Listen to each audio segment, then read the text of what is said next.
Salut la Woody Family. Ce matin, on arrive dans les studios de France Bleu Béarn Bigorre pour vous parler de l'ouverture de la pêche. On parle d'une entreprise béarnaise qui croule sous les commandes à quelques jours de l'ouverture de la pêche à la truite, Sophie Périgueux. Ah oui, nous sommes avec Julien Pingier, patron de la ferme du Moutat à Boye-Boyolasque, une ferme lombricole. On parle de ça parce que l'ouverture de la pêche, c'est samedi. C'est vrai qu'il y a beaucoup de commandes en ce moment ?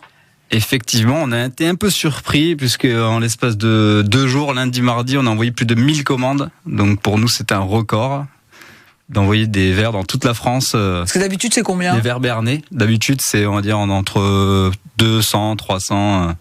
Mais on va dire qu'on double de chiffres tous les ans. D'accord. Mais alors la pêche, les pêcheurs, c'est pas votre premier débouché quand même ? Non, c'est pas le premier débouché. Le marché de la pêche représente peut-être 2% de notre chiffre d'affaires. Nous, notre marché, c'est plus le lombricompostage. Alors expliquez-nous, qu'est-ce que c'est ? Vous élevez des vers, c'est ça ? Donc on fait essentiellement, on élève des vers pour les particuliers, pour les collectivités. Pour le principe, c'est d'avoir un lombricomposteur à la maison, poubelle vivante que vous mettez chez vous. Vous mettez des vers dedans. Les vers mangent vos déchets organiques, épluchures de fruits, de légumes, marc de café, et le transforment en un super engrais pour vos plantes. Alors c'est mieux que le compost qu'on fait dans son jardin ? C'est beaucoup mieux que le compost, ça va beaucoup plus vite et il y a un produit final qui est beaucoup plus puissant. Vous existez vous avez repris, je crois, depuis 2007 ça existe depuis 2007. La société a été créée en 2007 et moi j'ai repris fin 2018. Et vous avez vu effectivement le chiffre d'affaires augmenter et les commandes vraiment plutôt, augmenter ? On a quand même beaucoup développé nos produits, on a multiplié le chiffre d'affaires par plus de 10 en l'espace de 5 ans, pour devenir maintenant l'un des premiers vendeurs de lombricomposteurs en Europe, puisque nos clients se trouvent dans toute l'Europe. Alors, combien vous en vendez de lombricomposteurs ? On a une idée ? En moyenne, c'est entre 30 et 40 000 euros.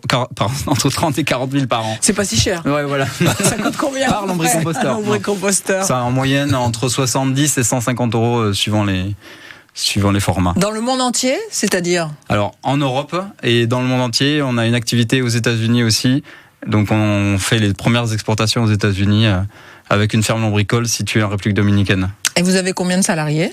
On est 7 et je recrute 2 nouvelles personnes en ce moment. Alors est-ce que ça veut dire que c'est vraiment une façon de faire du compost d'avenir ? Vous pensez que ça va encore plus se développer ? Oui, puisque tout le monde le sait en ce moment, depuis janvier, il y a une loi, la loi GEC, qui demande à ce que les particuliers ne jettent plus leurs déchets organiques à la poubelle classique et aux collectivités de proposer une solution pour ne plus les jeter, donc soit de les retraiter en direct chez soi ou de les jeter dans des points de compost que les communes le mettent en place.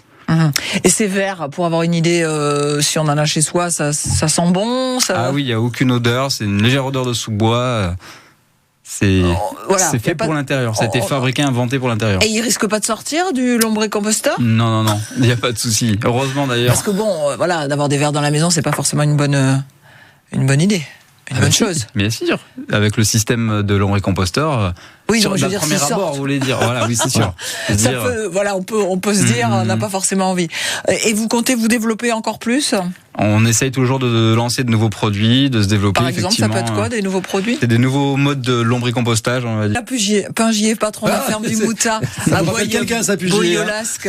Et oui, merci d'avoir été avec nous ce matin sur France Bleu Béarn Bigorre dans l'écho d'ici. Donc, il faut aller retourner au boulot puisqu'il y a du boulot. C'est ça. L'ouverture de la pêche, c'est samedi et vous avez donc énormément de commandes. Tout à fait. Bon, pour nos téléspectateurs, Julien, il s'appelle comment ? Montrez-la à la caméra, là, le petit verre. C'est le petit Willy, c'est le mascotte de la ferme du Moutat. La ferme du Moutat, Willy il s'appelle, avec le chapeau. Willy ? Pourquoi Willy ? Parce qu'il faut sauver Willy. Ah, il faut sauver, d'accord, il faut sauver Willy. Merci en tout cas Julien d'être venu nous en parler en direct. Merci Sophie. À tout de suite.